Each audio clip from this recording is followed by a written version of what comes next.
Let's take a look at one of these little souvenir cookbooks I picked up on a recent trip to the Smoky Mountain National Park and see if we can make some really good cornbread.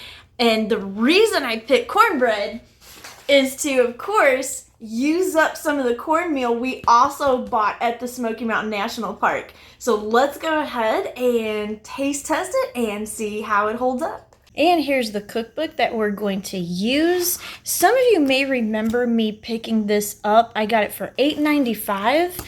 And this is actually the first cookbook that was published for the national park in the Smokies. You can see here it was first done in 1957, but now I've got the 2016 reprint. You can see it's got really cute little illustrations in it, which I've really enjoyed.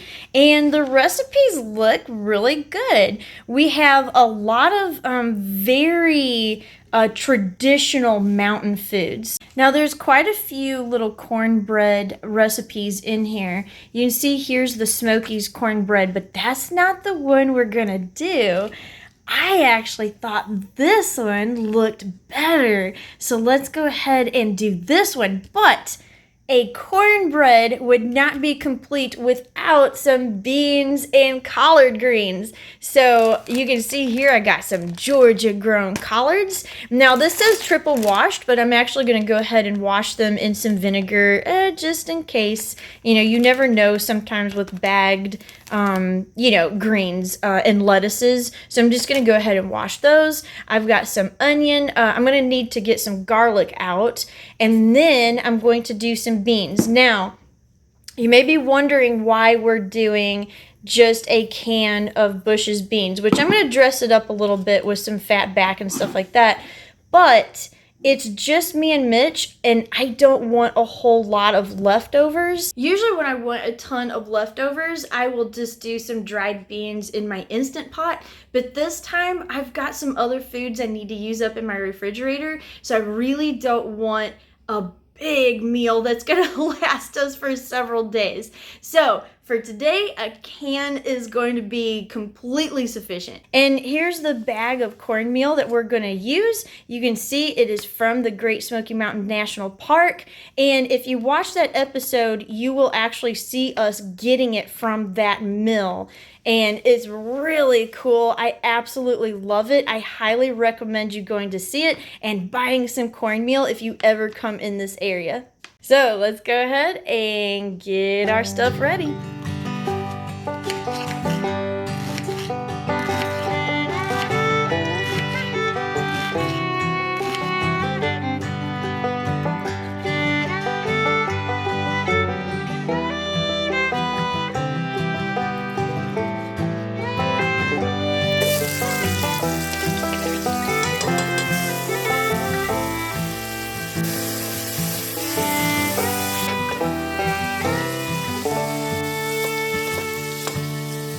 Alright, we're making good headway on this meal, and I just wanted to show you what I'm going to be doing next. So while everything in this pot gets nice and sauteed, which will give us some time to prepare this. Now, some people don't do this, but a lot of people, myself included, like to remove these because they tend to make the greens pretty bitter, and they're really tough and hard to cook. You'd have to cook these stems for a long time. So I'm going to go ahead and pull these off, which there's not a lot.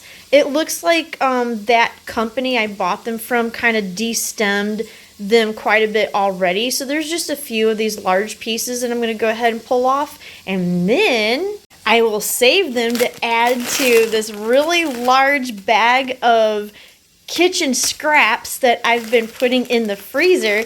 And if you saw one of the previous episodes where I talked about this is something I saw on TikTok, and I really wanted to try it, where she put everything in the bag, you know, just all kinds of scraps that she wasn't using. Like these onion skins are a perfect example, and she put them in the bag and then made the best vegetable broth she said she'd ever had. So we're going to go ahead and do that. I'm going to get busy with this and put them in here. And I've got a pile of good scraps to add to my bag. And this is ready for our collard greens to be added to it. I went ahead and put the chicken stock in there and brought this to a boil, and now we're going to add our greens. Now, I will link below the blog that I got this particular recipe from because it looked really good. And the second reason that I chose that blog is because she goes into a really good tutorial on how to wash your collard greens, especially if you get them out of your own garden or a farmer's market, because collard greens can hold a lot of dirt in between the leaves, and sometimes it takes a little work to get all that grit out of there. So we're going to let this simmer and leave it alone for about an hour until the greens are nice and soft and cooked down. And in the meantime, we'll go ahead and start on our cornbread.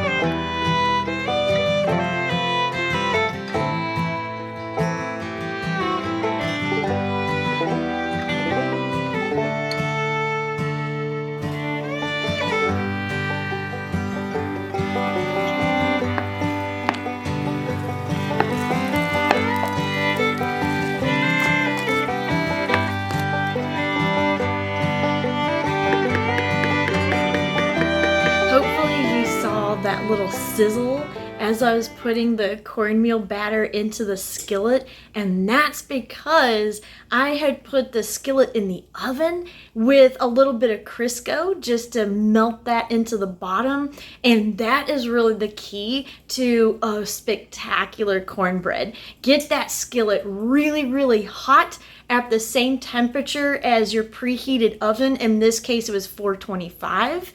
Put that Crisco in there and let that melt, and you're going to create this really, really good, tasty crust on the outside of your cornbread. And then, of course, it'll get even more golden brown as it cooks in the oven. I've got the cornbread already in there. I thought we would check on our greens.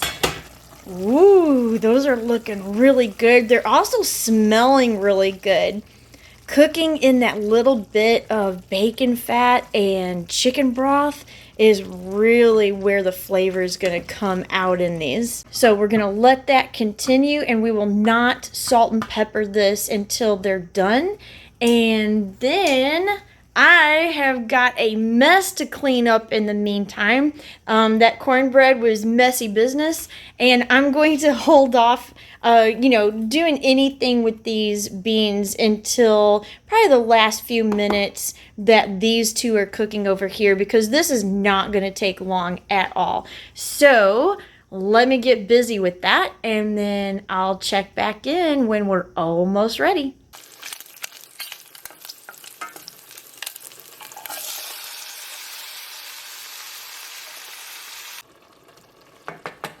Right, we're getting really close, guys. The collards are looking good. The liquid's cooking down.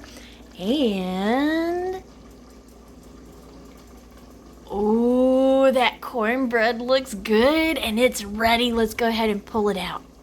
Oh, this is really heavy. And we still got a busily simmering pot of greens here. I'm going to season these with a little salt and pepper in just a minute. And the beans, I'm going to go ahead and let these heat through and come to a simmer. And then I will go ahead and season them very simply with just some salt, pepper, and I think a little bit of onion powder too. I think that'd be good. But just one little caveat, since we did use, this little fatback, you might want to taste a little bit before you add salt, just to make sure that it's not too salty. The same thing with the greens, since we used, some little fatback, especially if you use like ham pieces and stuff like that too. You want to be really careful. And also the chicken broth probably already had some salt added to it. So we're going to want to be really careful about adding salt to that because we don't want to have the equivalent of licking a salt lick. So glad I listened to my instincts. This ended up not needing any salt at all. I tried a leaf. It's good on its own. I did add a little bit of pepper for funsies. And as for the beans, they also didn't need any. I put maybe a little pinch, a little bit of pepper, and some of that onion powder. That's all I did to this. So if you do want to make this at home exactly the way I did, just remember, with those little pieces in there, you're probably not going to need salt. Ooh, okay. I know I say this every week. I'm excited to try this. This is our classic Southern. Yes. All we needed was some pickled beets. I forgot to do that. But I'm okay with that. I grew up eating pickled beets with a meal like this, and I love it. Okay, let's go ahead. The star of the show is the cornbread. Okay. So let's just go ahead and do that first.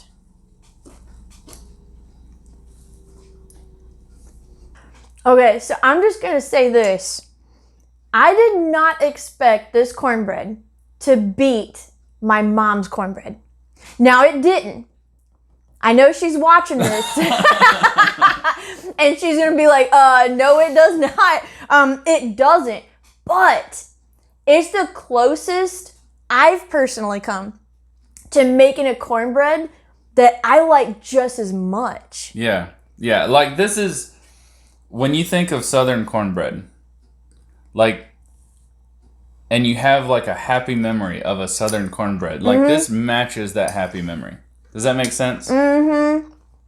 But it is so moist and tender. Right. Like, I don't know how to describe it. I know that sounds weird describing a cornbread as moist and tender, but if you've ever had a bad cornbread, you're going to kind of know what I mean. It'll be fall just apart a lot. This doesn't do that. This actually holds together well. Oh, it's nice and spongy. Yeah. It's got an excellent texture. Like, I can't think of another, Southern style cornbread that I've ever, had that's better than this. Mm-hmm. Now, as for the greens, let's go ahead and give them a quick try. Now, you can go ahead and splash some vinegar on there, but I didn't do that this time.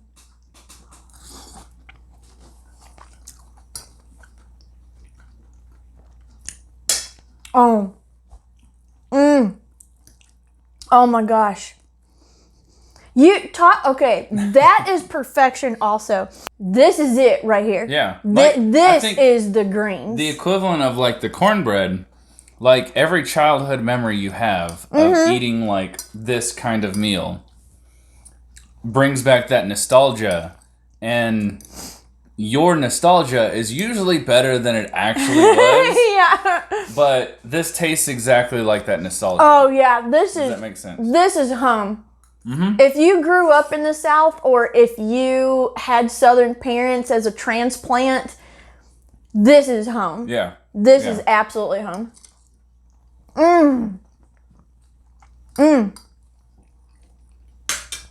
That, oh my gosh, that's another level. Yeah. Oh my gosh, all this is so good. Now, my great aunt would have served something like this, but she would have added a little bowl of sliced raw onion, little bowl of raw tomato, and then some slices of raw cucumber. Mm-hmm. And that would have been, you would have been adding those to your plate as you were eating, kind of like as a palate cleanser and as a nice little refresher. Right. In between bites, because this does tend to be a little bit of a heavy tasting meal. Yeah. If that makes sense. So like that nice little taste of crisp, in between, that is really good. And she does that every time. And my gosh, I could eat my weight in whatever that woman puts on the table. So And something we were talking about earlier, talk about budget meals. Yeah. This is the original budget meal. Yeah. And it's still, like this, even with my 10% sales tax, this still cost me well under $10. Yeah, and we've got food for like... Yep, we got some leftovers. We got the cornbread. We got leftover greens. I can add some more beans, Right. you know, as needed and that kind of thing. So this is like pennies on the dollar kind of meal. Yeah. It's also really good for you. Even if you leave out the meat, if you don't want... You know, to put that, you can. It won't have probably the same depth of flavor, but you might be able to add a little liquid smoke, and it's still gonna be really tasty and really cheap to make. I am so glad we made this. This is just, this It's is like childhood on a plate. It is, and it's perfection on like this cold. We kind of had a snap back in our weather, so we kind of got cold again, and this is perfect for today. And I would say, you know, this little cookbook, if the rest of these recipes are just as good as this, I am so glad I picked this up. Yeah. So if you're ever going through the Great Smoky Mountain National Park, and you may actually be able to pick this up online. Yeah, maybe. You know, if you do a little bit of digging and go on to, you know, the National Park Service website. But if you're ever coming through the Smokies, I would highly recommend that you pick up this cookbook, because this is the South. This is Southern food. So, and if you really like Southern food, you're really gonna like this. So oh my gosh, please try this, because you're gonna love it. So, but that's not it, because we're gonna stay looking at these little Smoky Mountain National Park pamphlets or cookbooks that I picked up. So next week, we're going to go yet again into another one I picked up and see what kind of really good Southern delicacies we can pick out of that and make a meal out of. So stay tuned for that, because if it's like this, it's going to be really good. But this is going to be hard to beat. Yeah. Yeah. So we're going to see. We're going to keep our fingers crossed, see what happens. So thank you for watching this one. Hope you enjoyed it, and we'll see you next time. Bye. And if you like historical cooking and unusual cookbooks, here's 2 more videos you might enjoy. And make sure to like and subscribe for more foodie adventures.